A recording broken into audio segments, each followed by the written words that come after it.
அனைவருக்கும் வணக்கம். இன்னைக்கு நம்ம இந்த பதிவில் பார்க்க போகிற தலைப்பு சனிப்பெயர்ச்சி பலன்கள். சனிப்பெயர்ச்சி பலன்கள் பற்றி தான் நம்ம இந்த வீடியோவில் பார்க்க போகிறோம். மேஷராசி மேஷராசி நேயர்களுக்கு வர இருக்கின்ற சனிப்பெயர்ச்சி எப்படி இருக்குன்னு பார்க்கலாம். சனி பார்த்தீங்கன்னா மேஷராசிக்கு 10 மற்றும் 11ஆம் அதிபதியாக வருவார். அதாவது 10ஆம் அதிபதியாகவும் மற்றும் 11ஆம் அதிபதியாகவும் வருவார்.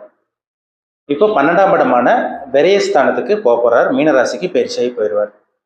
வர்ற மார்ச் மாதம் 29ஆம் தேதி 2025 சனிக்கிழமை இரவு 9:44 மணிக்கு கும்பராசியில் இருக்க சனி மீனராசிக்கு பயிற்சி ஆயிடுவார்.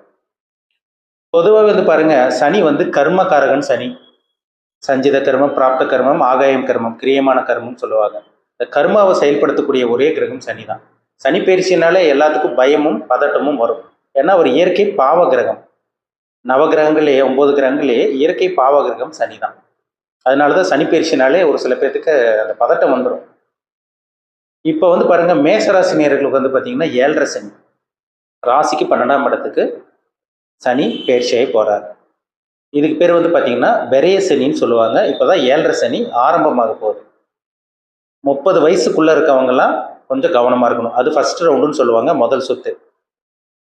30 வயசுக்கு மேலே கிட்டத்தட்ட பார்த்தீங்கன்னா உங்களுக்கு இந்த கிட்டத்தட்ட 55-60 வயசுக்குள்ள இருக்கவங்களுக்கெல்லாம் பார்த்தீங்கன்னா அவங்களுக்கு 2வது ரவுண்டு வரும். அது அவங்க ஏஜுக்கு தகுந்த மாதிரி தான். அது அவங்க ஜாதகத்தை பார்த்தா தான் துல்லியமாக சொல்ல முடியும். மங்கு சனி, பொங்கு சனின்னு சொல்லுவாங்க. ஃபர்ஸ்ட் சுத்து சனி பார்த்தீங்கன்னா மங்கு சனி. இந்த ஃபர்ஸ்ட் ரவுண்டு வரக்கூடிய சனி பயிற்சி தான். அதாவது பார்த்தீங்கன்னா மேசராசிக்காரங்க தான் கவனமாக இருக்கணும். இந்த ஃபர்ஸ்ட் சுத்து வருது பார்த்தீங்களா, ஃபர்ஸ்ட் ரவுண்டு வர்றவங்க தான் எச்சரிக்கையாக இருக்கணும். இந்த படிச்சுட்டு இருக்கவங்க, வேலைக்கு போயிட்டு இருக்கவங்கலாம் ரொம்ப ரொம்ப கேர்ஃபுல்லாக இருங்க. மன அழுத்தம் தரக்கூடிய காலகட்டமாக இருக்கும். ரொம்ப ரொம்ப கேர்ஃபுல்லாக இருக்கணும். பொதுவாகவே சனி பயிற்சி பார்த்தீங்கன்னா மேசராசிக்காரங்களுக்கு 12ஆம் இடத்துக்கு போகிறனால இது விரய சனின்னு சொல்லுவாங்க. ஜென்ரலாக பார்க்கும்போது இந்த சனி விரயத்தை கொடுக்குற சனியாக தான் இருப்பார். விரயத்தை கொடுப்பார். நீங்கள் எவ்வளோ சம்பாதிப்பீங்க, வேலைக்கு போவீங்க, சொந்த தொழில் பண்ணிட்டு இருப்பீங்க, சம்பாதிப்பீங்க. ஆனால் கையில் காசு நிற்குதான்னு பார்த்தீங்கன்னா அப்படியே விரயமாயிட்டு போயிட்டே இருக்கும். சார் நாங்கள் எவ்வளோ உழைக்கிறோம், சார் நாங்கள் எவ்வளோ சம்பாதிக்கிறோம், ஆனால் பார்த்தீங்கன்னா கையில் பணம் நிற்க மாட்டேங்குது, காசு தங்க மாட்டேங்குதுன்னு சொல்கிறாங்க பார்த்தீங்களா. அந்த காலகட்டம் தான் உங்களுக்கு வரப்போகுது. அதனால் இந்த 7.5 சனி காலகட்டத்தை ரொம்ப நீங்கள் எச்சரிக்கையாக தான் நீங்கள் வழி நடத்திட்டு போகணும். ரொம்ப எச்சரிக்கையாக தான் நீங்கள் இருக்கணும். சரிங்களா? கேர்ஃபுல்லாக இருங்க. யாரையும் நம்பாதீங்க. சொந்த தொழில் பண்ணிட்டு இருக்கவங்க கவனமாக இருக்கணும். புதிய முயற்சிகள் எதுவும் பண்ண வேண்டாம். அதே மாதிரி பார்த்தீங்கன்னா நான் மாமா மச்சான் கூட சேர்ந்து தொழில் பண்ணுறேன், பிஸ்னஸ் பண்ணுறேன், அண்ணன் தம்பி கூட சேர்ந்து பார்த்தீங்கன்னா பங்காளி கூட சேர்ந்து சொந்த தொழில் பண்ணுறேன், கூட்டு தொழில் பண்ணுறாங்கிற மாதிரிலாம் போய் இறங்கிட வேண்டாம். சில விரயங்களை சனி கண்டிப்பாக கொடுப்பார். சரிங்களா? அதனால் கேர்ஃபுல்லாக இருங்க. சரிங்களா? வேலைக்கு ட்ரை பண்ணிட்டு இருக்கவங்களுக்கு இந்த மாதிரி விஷயங்கள வேலை உங்களுக்கு கிடச்சிடும். அப்ராட் ட்ரை பண்ணிட்டு இருக்கவங்க, பாஸ்போர்ட் வச்சுருக்கவங்களுக்குலாம் பார்த்தீங்கன்னா விசா கைக்கு வர்றது, பிஆர் கைக்கு வர்றது, இந்த மாதிரி விஷயங்கள்லாம் உங்கள் வாழ்க்கையில் சனி பயிற்சி உங்களுக்கு 12ஆம் இடத்துக்கு போனால் கொடுத்துருவாரு. சொந்த பந்தங்களை விட்டு பிரிஞ்சு கணவன் மனைவி அல்லது கணவனோட மனைவியை விட்டு பிரிஞ்சு வெளியூர் வெளிநாடு போய் பிழைக்கக்கூடிய இந்த அமைப்பு, வெளிநாட்டில் போய் செட்டில் ஆகக்கூடிய அமைப்பு, வெளிநாட்டில் போய் வேலை பார்க்கக்கூடிய இந்த அமைப்பு, இந்த மாதிரி விஷயங்கள்லாம் உங்களுக்கு நடக்கும் இந்த 7.5 சனியில். மருத்துவ செலவு கண்டிப்பாக வருங்க. கவனமாக இருக்கணும். மேசராசிக்காரங்களுக்கு மருத்துவ செலவு வரக்கு வாய்ப்புகள் ஜாஸ்தி. ஏன்னா 12ஆம் இடங்கிறது மருத்துவமனையை குறிக்கிற இடம். அதனால 12ஆம் இடத்துல சனி போகிறனால மருத்துவ செலவு கண்டிப்பாக கொடுக்கும். சொந்த தொழிலில் முதலீடு போடலாமா வேண்டாமான்னு உங்கள் பிறப்பு ஜனன ஜாதகத்தில் என்ன தசாபுத்தி போதுன்னு செக் பண்ணிக்கோங்க. அதான் ரொம்ப முக்கியம். சரிங்களா? யாரையும் நம்பாதீங்க. பண விஷயத்துல கவனமா இருங்க. கொடுக்கல் வாங்கல் விஷயத்துலலாம் ரொம்ப ரொம்ப கேர்ஃபுல்லாக இருக்கணும். சரிங்களா? அதே மாதிரி பார்த்தீங்கன்னா அந்த விரை சனி பெரிய அளவுக்கு விரயம், ஒரு சில பேர் பெரிய அளவுக்கு விரயம் பண்ணும், பெரிய அளவுக்கு செலவு வைக்கும். இப்போ ஒரு சில பேர்லாம் பாருங்க கஞ்சத்தனப்படுவாங்க. கையில் காசு இருக்கும், பணம் இருக்கும், மனசு வராது செலவு பண்ணுறதுக்கு. கஞ்சத்தனப்பட்டு பணத்தை சேர்த்து வைக்கிறவங்களுக்கு தான் மருத்துவ செலவு, தேவையில்லாத விரயங்கள் வரும். ஆப்ரேஷன், அறுவை சிகிச்சை இந்த மாதிரி வரும். ஒரு சில பேர்லாம் பாருங்க சுப விரயங்கள் பண்ணுற மாதிரி இருக்கும். இப்போ போன இதெல்லாம் பார்த்தீங்கன்னா உங்களுக்கு மீனராசிக்காரங்களுக்கு கேட்டிங்கன்னு சொல்லுவாங்க. மீனராசிக்காரங்களுக்கு எப்படி செலவு இது விரயங்கள் இந்த மாதிரி அவங்க கேட்டிங்கனாலும் சொல்லுவாங்க. அதே மாதிரி தான் இப்போ மேசராசிக்காரங்களுக்கு வரப்போகுது. அதனால் சொந்த தொழிலுக்கு முதலீடு போடணும். முன்னாடி சொன்ன சொந்த தொழில் பார்த்தீங்கன்னா மெயின்டைன் பண்ணிட்டு இருக்கவங்க அப்படியே அளவாக முதலீடு போட்டு அப்படியே மெயின்டைன் பண்ணிக்கோங்க. புதுசாக ஆரம்பிக்கிறவங்க யோசிச்சு முடிவெடுங்க. மற்றபடி வீடு வாங்கணும், ஒரு வீடு வாங்கணும்னு நினைக்கிறேன், ஒரு ப்ராப்பர்ட்டி வாங்கணும்னு நினைக்கிறேன், ஒரு லேண்ட் வாங்கணும்னு நினைக்கிறேன், ஒரு கார் மாற்றலாம்னு நினைக்கிறேன், இல்லை 2 வீலர் வச்சிருக்க அந்த கார் வாங்கலாம்னு நினைக்கிறேன், இல்லை 2 வீலர் 4 வீலர் புதுசாக வாங்கணும்னு நினைக்கிறேன், இந்த மாதிரி இருக்கவங்களுக்கெல்லாம் ஒரு சுப விரயமாக உங்களுக்கு போயிடும். சுப செலவு பண்ணிட்டீங்கன்னா சனி பெருசாக உங்களுக்கு பாதிப்பு கொடுக்க மாட்டார். சரிங்களா? சுபவிரயங்களா பண்ணிட்டீங்கன்னா அது ஒரு செலவு தான். ஆனால் பணம் வரும், கண்டிப்பாக உங்களுக்கு பணம் வருங்க. கண்டிப்பாக இன்கம் எல்லாம் பிரச்சனை வராது, கண்டிப்பாக பணம் வரும். அந்த வரவுக்கு மீறி செலவு கண்டிப்பாக இருக்கும். எவ்வளவோ சம்பாதிக்கிறேன், ஆனால் எவ்வளவோ நான் பண்ணிட்டு இருக்கேன், ஆனால் சேர்த்து வைக்க முடியலையேன்னு ஒரு ஏக்கமும் ஒரு ஆதங்கமும் உங்களுக்கு கண்டிப்பாக வரும். அதுதான் விரயசனி, அதுக்கு பேர் தான் விரயசனின்னு சொல்கிறாங்க. சரிங்களா? இப்போ மீனராசிக்காரங்களை கேட்டு பாருங்க, 2023 24 எப்படி இருந்துச்சுன்னு கேட்டு பாருங்க. கையில் இருக்க காசு வரும் போகும் வரும் போகும் அப்படி சேஃப்டி பண்ண முடியாம செலவு மேல செலவு, ஏதோ ஒரு செலவு, ஏதோ ஒரு விரயங்கள் வச்சுக்கிட்டே இருந்திருக்கும். அதே மாதிரி தான் மேசராசிக்காரங்களுக்கு இப்போ வரப்போகுது, கேர்ஃபுல்லாக இருக்கணும். சரிங்களா? சுப விஷயங்களுக்காக முதலீடு பண்ணிடுங்க. உங்களுக்கு திருமணம் ஆகாமல் இருக்கா, இந்த காலகட்டங்களில் திருமணம் பண்ணலாம். உங்கள் வீட்டில் யாருக்காவது திருமணம் ஆகாமல் இருக்கா, அவங்களுக்கு நீங்கள் உதவி செஞ்சு நீங்கள் கல்யாணம் பண்ணி வைக்கலாம், நீங்கள் அவங்களுக்கு ஹெல்ப் பண்ணலாம்.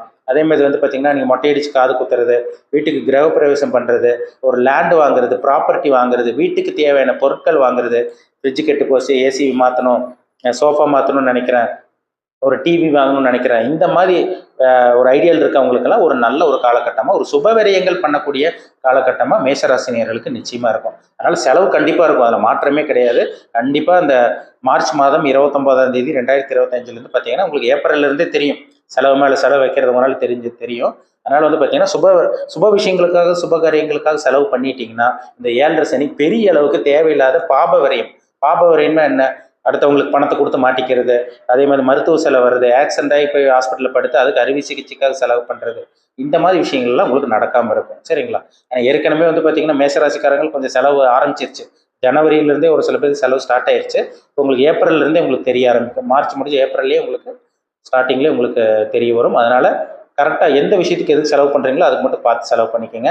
12ஆம் இடத்துல இருக்க சனி உங்கள் ராசிக்கு 2ஆம் இடத்தை பார்க்கறதுனால, குடும்பம் தனம் பாகிஸ்தானத்தை பார்க்கறதுனால கணவன் மனைவிக்குள்ள சில கருத்து வேறுபாடு வந்துட்டு போகும். பண விஷயத்தில் நான் முன்னாடி சொன்ன மாதிரி கேர்ஃபுல்லாக இருக்கணும். அதே மாதிரி வந்து பார்த்தீங்கன்னா, நீங்கள் ஒரு சில பேத்துக்கெல்லாம் ஃபுட் பாய்சன் வர்றதுக்கு வாய்ப்பு இருக்குது. ஒரு சில பேத்துக்கு பல்லில் பிரச்சனை வரும். பல்லில் கிளிப்பு போடணுன்னு இருக்கேங்க சார், அது ரூட் கேனல் பண்ணணுன்னு இருக்கேன், இந்த மாதிரி விஷயங்கள்லாம் உங்களுக்கு நடக்கும் இந்த காலகட்டங்களில். பல்லு கிளிப்பு போடுறது, ரூட் கேனல் பண்ணுறது, பல்ல பிடுங்கிறது, இந்த மாதிரி விஷயங்கள்லாம் நடக்கும். ஒரு சில பேருக்கு கண் சம்பந்தமான பாதிப்பும் இந்த காலகட்டங்களில் உங்களுக்கு வரும். சரிங்களா? அதனால் உடல் ஆரோக்கியத்தில் கொஞ்சம் கவனமாக இருங்க, எச்சரிக்கையாக இருங்க. இரவு நேர பிரயாணங்களில் கொஞ்சம் கவனமாக போங்க, வாகனத்தில் கொஞ்சம் கவனமாக போங்க. சரிங்களா? ஆனால் பெரிய இந்த 7.5 சனி வந்த 12ஆம் இடத்துல இருக்க சனி பெரிய அளவுக்கு உங்களுக்கு பிரச்சனை கொடுக்காது, ஆனால் விரயத்தை கொடுக்கும். ஏதோ ஒரு செலவு உங்களுக்கு வச்சுட்டே இருக்கும். அது 100% உண்மை. அதை ஒன்றுமே பண்ண முடியாது. சரிங்களா? அதுதான் கர்மா. அதனால தான் சனி வந்து கர்மக்காரகன் சனின்னு சொல்கிறாங்க. அதனால நீங்கள் சுபவரியமாக மாற்றிடுங்க.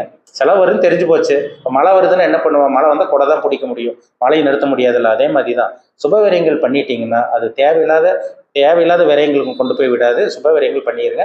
நல்ல விஷயத்துக்காக செலவு பண்ணுறது எல்லா மேஷராசி நேயர்கள், உலகத்தில் இருக்க அத்தனை மேஷராசி நேயர்களுக்கும் ரொம்ப ரொம்ப நல்லது. நீங்கள் அஸ்வினி நட்சத்திரமாக இருக்கலாம், பரணியாக இருக்கலாம், கார்த்திகையாக இருக்கலாம், என்ன நட்சத்திரமாக இருந்தாலும் சரி, சுபவிரயங்கள் பண்ணிட்டீங்கன்னா இந்த 7.5 சனி பெருசாக உங்களுக்கு பாதிப்பு கண்டிப்பாக கொடுக்காது. இந்த 7.5 சனியை கொண்டு போகிறது அது உங்கள் கையில் தான் இருக்குது, கரெக்டாக பயன்படுத்திக்கோங்க. சரிங்களா? இப்போ நம்ம பார்த்தது கோச்சார பலன். வான்மண்டலத்தில் வந்து பார்த்தீங்கன்னா கிரகநிலை எப்படி உங்களுக்கு இருக்குன்னு நம்ம பார்த்தோம். சனி பயிற்சி நம்ம பார்த்தோம்.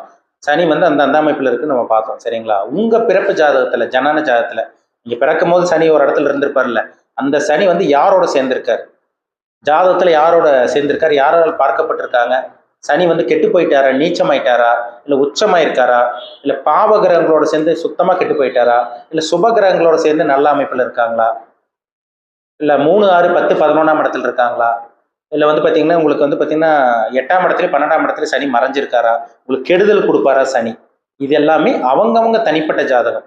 எல்லாரும் ஒரே மாதிரி கிடையாதுங்க. சரிங்களா? இப்போ ஒரு ராசியில் வந்து லட்சக்கணக்கில் கோடிக்கணக்கில் பிறந்திருப்பாங்க, எல்லாத்துக்கும் ஒரே மாதிரி நடக்குதான்னு பார்த்தீங்கன்னா நடக்காது. என்ன காரணம்னா அவங்கவங்க கர்ம அமைப்புப்படி தான் சில விஷயங்கள் நடக்கும். போன பிறவியில் நம்ம என்ன பாவம் பண்ணமோ, என்ன நல்லது கெட்டது பண்ணமோ, அதை வந்து இந்த பிறவியில் நம்ம அனுபவிச்சுட்டு இருக்கோம். அதுதான் கர்மான்னு சொல்றாங்க. இந்த கர்மாவை செயல்படுத்தக்கூடிய கிரகம் தான் சனி.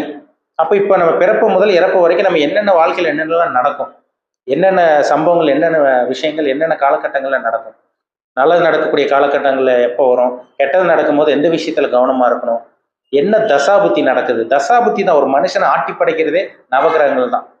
நவகிரகங்கள் தான் மனுஷனை ஆட்டி படைக்குது. வாழ்றதே நம்ம 7 நாளுக்குள்ள தான் வாழ்ந்துட்டு இருக்கோம். 9 கிரகம், ராகுக்கு எது நிழல் கிரகம், அதனால அது 2 இதுக்கு கிடையாது. 7 நாட்குள்ள திங்கள் வந்து பார்த்தீங்கன்னா திங்கள் இருந்து ஞாயிற்றுக்கிழமை வரைக்கும் அந்த கிரகத்துக்குள்ள தானே நம்ம வாழ்ந்துட்டு இருக்கோம். அப்போ அந்த கிரகங்கள் நம்ம மனுஷனோட உடம்புல எப்படி ஆட்டி படைச்சிட்டு இருக்கு, நல்லது பண்ணுதா கெட்டது பண்ணுதான், அதுதான் கர்மா பொறுத்து தான்.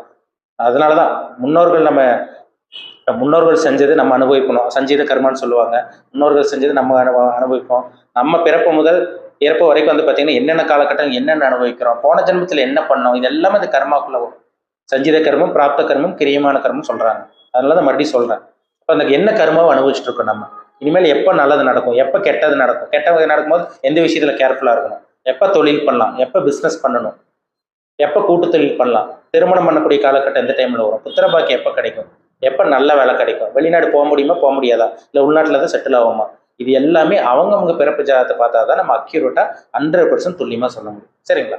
மீண்டும் அடுத்த பதிவில் சந்திக்கும் வரை உங்களிடமிருந்து விடைபெறுவது உங்கள் ஜோதிடர் தமிழரசன். இந்த சேனல் பிடிச்சிருந்தா நண்பர் உறவினருக்கு ஷேர் பண்ணுங்க, லைக் பண்ணுங்க, சப்ஸ்கிரைப் பண்ணுங்க, பெல் பட்டனை கிளிக் பண்ணிக்கோங்க, ஆளுங்கிற ஆப்ஷன் இருக்கும் அதையும் செலக்ட் பண்ணிக்கோங்க. அப்போ தான் நாங்கள் போடுற வீடியோஸ் எல்லாமே உங்களுக்கு நோட்டிஃபிகேஷனாக வரும். நன்றி, வணக்கம்.